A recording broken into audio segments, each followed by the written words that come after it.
Semoga kau dilaknat Tuhan.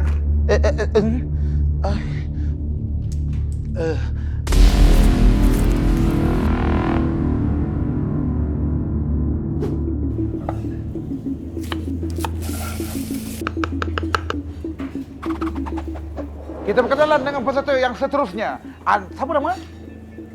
Terima kasih. Apa jadi masakan? Terima kasih kerana berjaya menjawab dalam hati. Jom kita ke peserta yang seterusnya.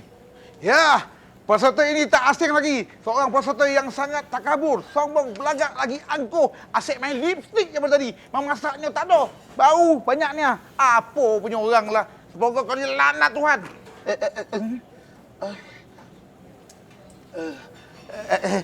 Saya bergurau ya. Masalah ni.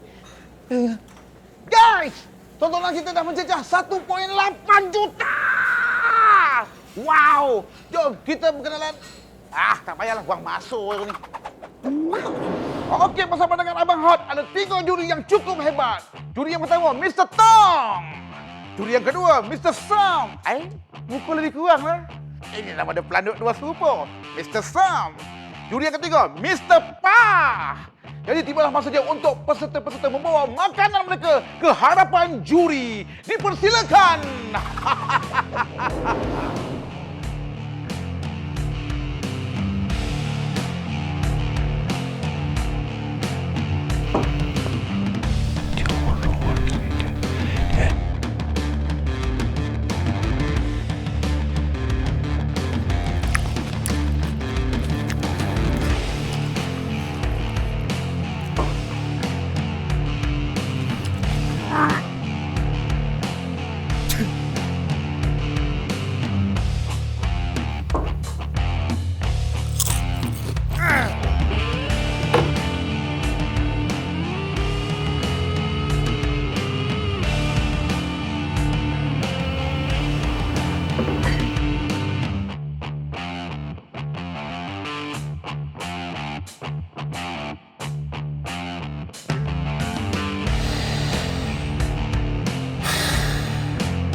Nampak gaya peserta-peserta kita dah pun buat persembahan masakan mereka dekat hadapan juri. Juri tengah berbincang tu. Apa yang dibincang itu?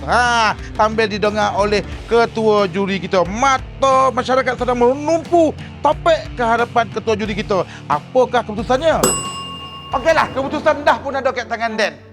Dan Dan akan bacakan siapakah nama yang layak untuk ke peringkat akhir. Nak tahu tak? Nak tahu tak? Okey. Nama yang layak untuk ke peringkat akhir ialah